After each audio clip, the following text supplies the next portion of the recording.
This is the second round of the TCR International Series from the F1 Grand Prix of Bahrain. Last time in Georgia, a brand new country to the world of motorsport witnessed the birth of a brand new challengers in the world of TCR. Local man David Kajaya took his first win in race 1, Ferenc Fizer challenged hard to take second in race 1, while 16-year-old Attila Tashi managed a podium in race 2. Hugo Valence came to TCR with World Championship experience, whilst Roberto Colciago is TCR Italy's dominator. Can any of these upset the old guard? Still happy because it was the first time my victory in TCR, and it was amazing feeling. The performance was good, which is what I'll remember from it, and trying to carry on from this one. All drivers were in a couple of tenths, so the race is really a fight, so it will be a nice championship. The TCR in the very hard battles and very hard fights is all race and every time. We still have things to learn throughout the season, but I think we have the chance to win the championship. Focus is on Bahrain, a new track for many, but the heat a challenge for all. Very high temperature, it's very hot. For us it's a little bit difficult because we struggle a lot with understeering. I like the circuit and I like the Formula 1 cars, but the weather is very, very hot.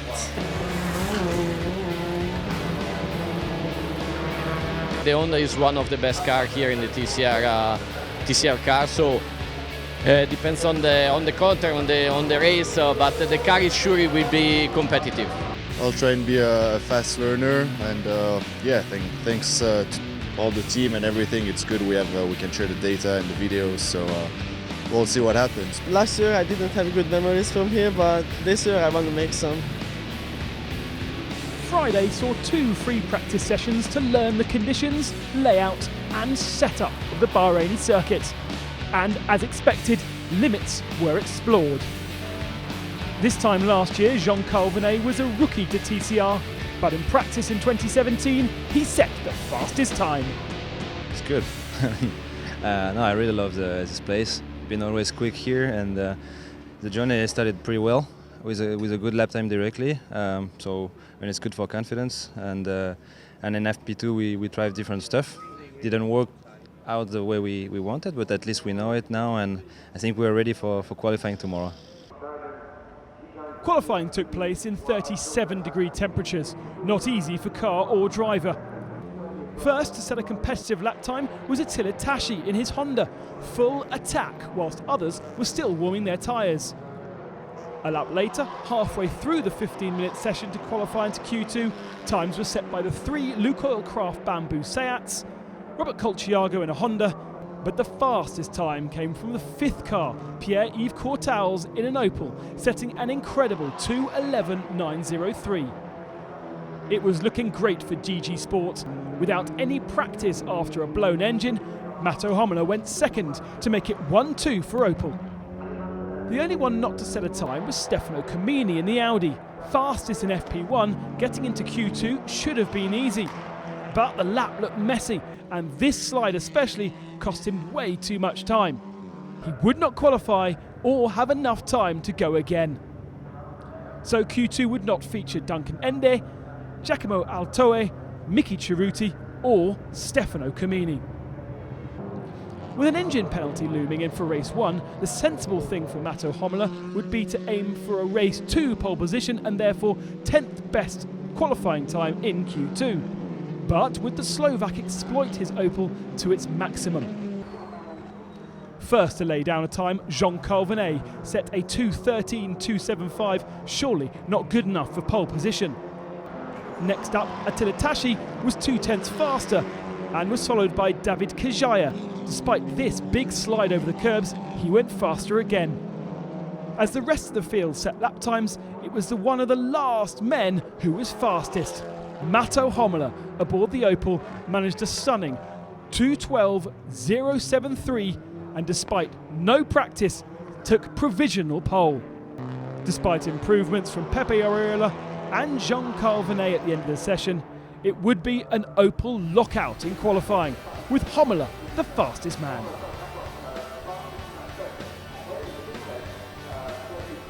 I know the circuit from the last year, and I just make it. Put it in my head that I have to do the full throttle and to put to flat out, everywhere almost. So I was just pushing like hell, and yeah, it was great time in Q1 and a little bit better in Q2. So thanks to the team, and I'm happy for the team because they were working very hard. And also for the Opel, for the first pole position in TCR International. Hello everyone and welcome to Bahrain. This is the second weekend of the 2017 TCR International Series, and what a pleasure to be in Sakhir supporting the Formula One Grand Prix of Bahrain. The Opel Astra though is on the pole position and at the back of the field, and subject to quite a bit of discussion over the last couple of hours after it dominated qualifying. Cortals and Hugo Valente will be on the front row of the grid, Colciago and Kajaya on row 2, Jean-Carl Vernet and James Nash on row 3, and then Attila Tashi and Dusan Borkovic on row 4, Ferenc Fiska and Gianni Morbidelli on row 5, Pepe Oriola, always very, very successful. He has only managed to qualify in 11th position and then 12th for the second race. Matto Hommler, who set the fastest time in qualifying, a 12 dead, but has an engine change in free practice, therefore he gets dropped to the back of the field. Green flag at the back, the red lights illuminate, and when they go off, we are racing here in Bahrain. Who has got the best start? Some wheel spin further back from Miki Ceruti. Good start from Roberto Colciago, who slides down the inside, and it wasn't a good start from Hugo Valente. Valente's been passed by Colciago, and Colciago is the inside line and takes the lead from third position on the grid. Great stuff. Pierre-Yves Cortals drops down to third position. Hugo Valente holds on to second spot. Vernet battling past James Nash. James Nash has to go a little bit wide, side by side. And here's Kajaya as well to make it 3 wide as they head down to the back of the circuit. It's all in the battle for fourth position. Dusan Borkovic trying to find a way past Ferenc Fiska. And Kajaya has the inside line but runs a little bit deep. They're still 3 wide. Jean-Carl Vernet on the outside line.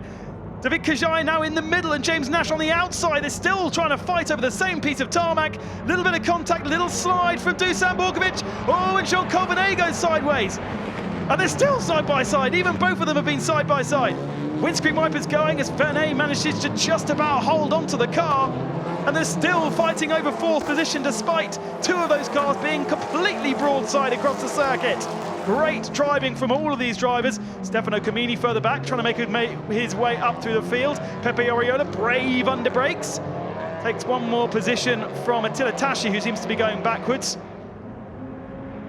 And who has managed to grab that 4th position? It is Kajaya. Nash in 5th. Borkovic past Vernet. And then Fiska defending from Pepe Oriola, with Tashi trying to go around the outside. And Stefano Camini also in there, locked onto the back of Pepe Oriola's rear bumper.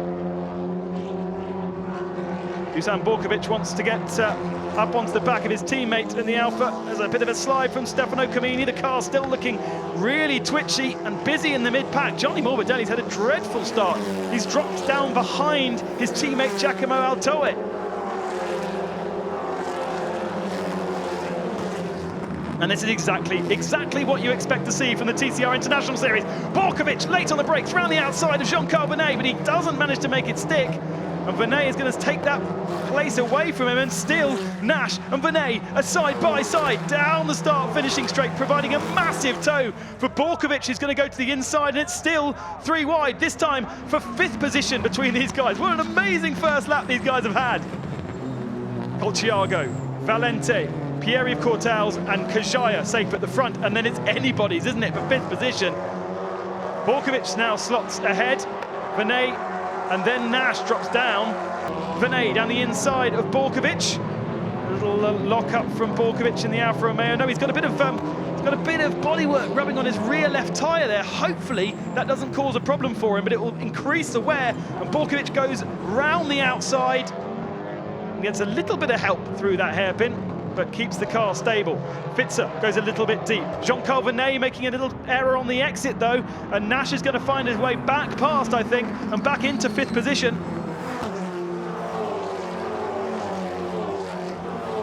Borkovic having a little bit of a rest then, as Vernet is locked onto the back of James Nash completely, nothing between the two of them. Dreadful start from Pierre-Yves Courtals, and Colciago the car just bit, didn't it? Down the inside of those two and taking the inside line, protecting the inside line going into the first corner. And an amazing start from Roberto Colciago. Last time we supported Formula One in Malaysia, it was Colciago's debut weekend in the series, and he dominated. Then there was a bit of contact between Nash and Kajaya, and then I think Kajaya bounced into Vernet, and well held from Jean-Carl Vernet. Windscreen wipers might have been going, oh, and then he got squeezed again. Tashi got squeezed by Borkovic further back. Mato Homola at the back of the field in the Opel, not making up quite as much progress as perhaps he would like. Still in 13th position, still out of the points. There is a replay. Homola really late on the brake to try and get past Gianni Morbidelli. Oops, and there was contact between the two of them. Oh, and Kajaya is off. Kajaya is out of the race. Slow down the back straight, and that's from 4th position. What a disappointment for the Georgian. Our championship leader will be no more at the end of this race. Brake curb cam. Fitzer with his window down, feeling the heat. Didn't actually tell you the temperature. It's dropped a little bit. Now the sun has gone down, 32 degrees. Track temperature, 34 degrees. Cockpit temperature, easily in the 40s. And Morbidelli finds a way through, down the inside, into 9th position past Fitzer. And now Pierre-Yves Courtals is having to defend from Dusan Borkovic. Borkovic goes to the outside line, the car squirming under brakes. A little bit of opposite lock as the car desperately wants to switch ends on him. Keeps it under control though. And we now really do have a race on our hands for that 3rd spot.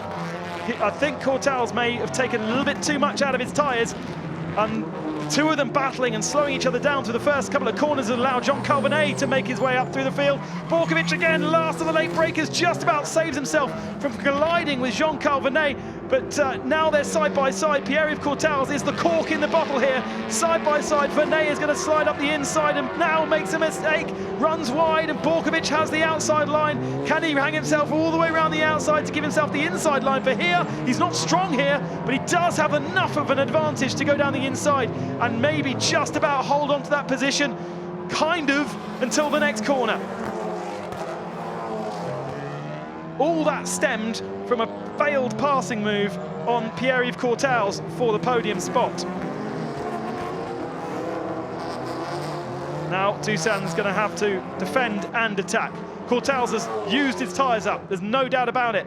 The car is nowhere near as fast as it was a few laps ago, and Borkovic is going to have another go. Down the end of the back straight, Courtals turns in. For some reason, he knew that Dusan was there, and he's allowed Jean-Carl Vernet to pass the both of them. No need to turn in when somebody is definitely up the inside of you. And now Borkovic will be cursing because he hasn't actually made up any ground. Side by side further back, Oriola down the inside of Nash. And let's see what happened here then. So Dusan Borkovic down the inside. Why on earth did Courtals even try and turn in? I think Borkovic was running a little bit wide under brakes. Roberto Colciago, the Italian, for Yas Motorsport, for Honda Civic, for the Japanese brand, and for Hungarian team Mira, who takes the victory ahead of Hugo Valente and Jean-Carl Vernet, and plenty of battling further back. Confirmation, Roberto Colciago takes the win by 5.5 seconds ahead of Hugo Valente. Jean-Carl Vernet in 3rd position will mount the podium after an amazing battle with Dusan Borkovic and James Nash. Borkovic 4th, Courtals drops to 5th by the end, Oriola ahead of his teammate in 6th, and then Mini gets 8th spot, points for Morbidelli and Atoe by the end of the race.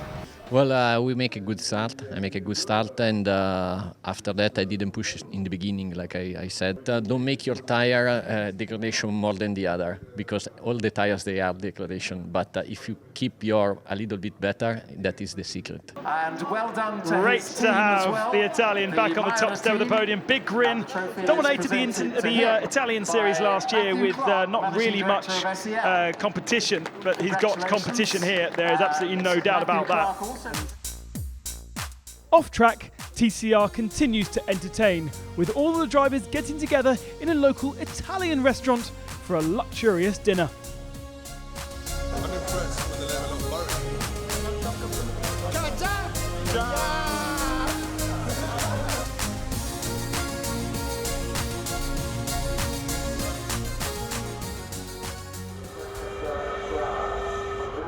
This is race 2, so the top 10 from qualifying are reversed, and Ferenc Fiца, the Hungarian, is the man on pole position in his Seat Leon TCR car.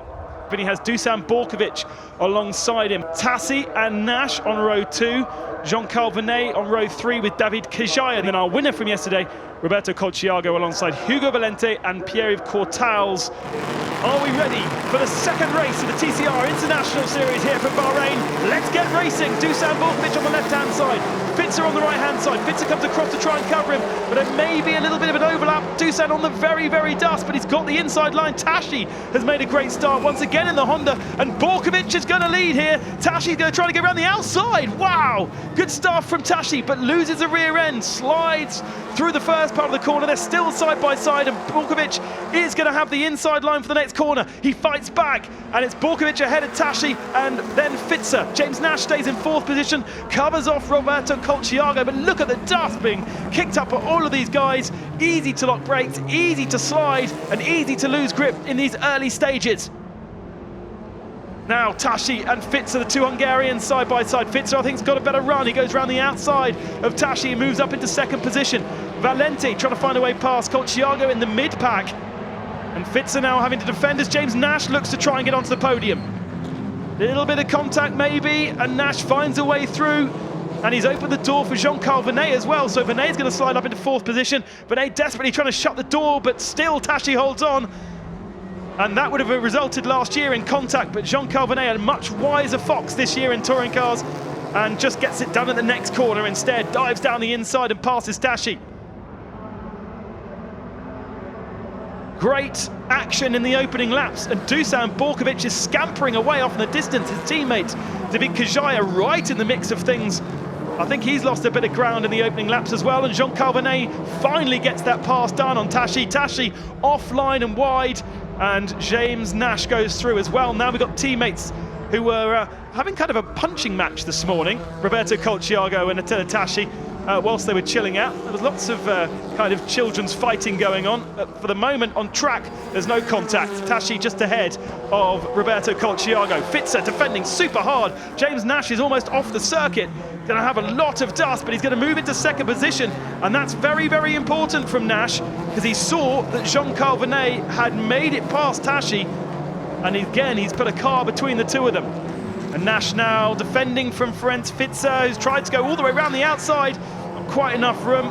Nash pushes him off the circuit. Oh, and that's really messed up for Fița. Should have conceded, should have let that one go and slotted into 3rd position. Instead, he's dropped down to 5th, and maybe it'll be 6th and 7th, because Tashi's on the inside of him, and Colciago will be following him through in the Mira Honda as well, and Fița's still offline. It's still dirty, he's still losing time. Disastrous couple of corners from the Hungarian. Oh, Giacomo Altoe retires his West Coast Racing Volkswagen Golf, and what a shame. Very likeable Italian. Now Valente down the inside of Jean-Carl Vernet, and that was easy pickings. Must have taken more momentum off that final corner, and with the slipstream, didn't even have to fight into the braking zone. Kajaya in the slipstream of Attila Tashi. Everyone complimenting the Alfa Romeo for its straight line speed, and he's got an overlap. Oh, but Franz Fischer might make this 3 wide, and once again, it's going to be a sandwich for the Alfa Romeo. He has to back out of it, and Stefano Camini's there to try and take advantage. These sweeping left and right-handers have seen so much side-by-side action throughout the weekend in TCR, and again, the boys sort themselves out without too much of a problem. Camini now having to defend from Oriola. And that was quick thinking by Camini, because he knew he was slow off the corner, but suddenly saw Oriola coming up at a rate of knots and managed to cover the inside line. Here was the move from Kajaya, right down the inside on the dirty stuff. Still manages to get it done, forces Tashi a little bit wide. Little bit of contact, little bit of rubbing on the corner. Interest, though, is in this battle for 6th position. Kajaya has to go defensive. Camini to the outside, no way round there, but tries a switchback. Better drive off the corner, gets a little bit of an overlap. Now let's see the Audi RS3 power versus the Alfa Romeo. Gotta say, the Alfa does look very strong in a straight line, but Camini finds a way down the inside under brakes and pushes Kajaya wide. Lots of wheel spin for Kajaya. Look at all the red lines the 11s that he's left. Off the drive of the corner, and Oriola's slid past both of them, but still Kajaya has to drive down the straight, can't find a way through, and Camini's lost the position then to Pepe Oriola, who starts to redesign his rear back bumper.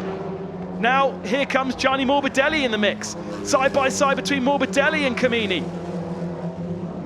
You see Kajaya just offline, that allows Camini to dive down the inside, runs him out wide, no contact, but then Camini's also wide. So Pepe Oriola gets the drive off the corner. Morbidelli looks to try and find a way past Camini, but there is no place. Now dives down the inside under brakes, but oh, he's not quite close enough, not quite alongside enough, and there's a little bit of contact between the two of them. Pushes Camini off onto the dirt, doesn't get the drive, and he loses that position. And that's probably as close to the attracting the attention of the stewards as we could probably get over the weekend. Portal still defending from Michele Cerruti. Now the stewards are investigating Dusan Borkovic for track limits on lap 1 and contact between 10 and 1. So what we just seen. Track limits for Borkovic in lap 1. That's what he's being investigated for. Okay, runs off there. Deserve a penalty for that? I'm not quite sure. Tashi down the inside of Kajaya once again. Kajaya has the inside line for the left-hander here. It's still side by side, and look what Tashi does. Oh, he does exactly the same thing as Borkovic did on lap 1 that we've just seen, and he's going to perhaps take the position.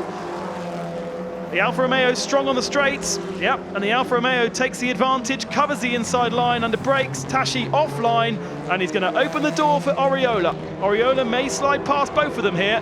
Going to have a go at going around the outside of Tashi. Inside line for the next one. Oh, but Tashi's going to hold on here, side by side. Going to have to wait for the braking zone, and all of this is inviting Morbidelli back into the mix. Morbidelli latches onto the back of Oriola, and can he get a way through as well? Oriola pushes Tashi just wide. Camini tries to get involved. Oh, and still a bit of contact between the two. Camini holds on onto the inside line, and that will give him the position into the braking zone. Good start from Stefano Camini. I'm loving this racing this year. Nothing too bad, nothing too aggressive, just really, really good side-by-side racing in TCR. A little bit of smoke coming off David Kajaya. Hopefully that's just bodywork rubbing on tyre again. Managed to hold on ahead of Oriola, so he sits in 8th position still. No, 7th now. Tashi's behind them. Oh, who's that? Is that an expiring Alpha? It is. It's Kajaya once again. The smoke was more dangerous. Oh, 2 DNFs in Bahrain for the Georgian, the man who led the championship, and I think the engine's gone pop. Looks like there's fluid coming out of the bottom of the engine. We were worried about that smoke. What a disaster for the Georgian. Dusan Borkovic, though, 4 seconds ahead, so his gap dropped a little bit to James Nash. But it's been a faultless run for Borkovic. And when was the last time that Dusan Borkovic took a victory? He didn't win all of last season,